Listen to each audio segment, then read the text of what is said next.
Adami, presidente del convegno che verrà a Padova a dicembre sull'Expo circolare della sanità, legato alle nuove tecnologie innovative proprio del mondo sanitario.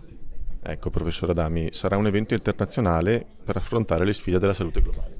Sì, l'evento è internazionale perché la Regione Veneto ha voluto internazionalizzare questo meeting, questa fiera che verrà fatta a Padova, per cui siamo onorati di questa, di questa soluzione che ci ha offerto la Regione Veneto proprio spontaneamente, perché ha visto la possibilità di far conoscere e veicolare nelle persone, nella società attuale, tutte le nuove tecnologie di cui il Veneto è sempre stato all'avanguardia.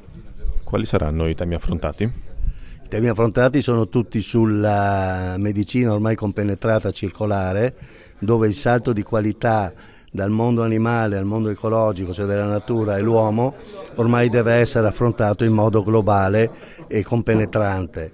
Tratteremo quindi di organi artificiali, di farmaci ben pilotati proprio e miniaturizzati per le cure delle malattie anche oncologiche, e soprattutto gli ospedali del futuro come non solo innovazione dal punto di vista tecnologico di macchinari, ma proprio come modulistica in se stesso, che sono veramente ormai pronti all'avanguardia. E la Regione Veneto potrebbe diventare assolutamente anche un palcoscenico per la presentazione in anteprima italiana.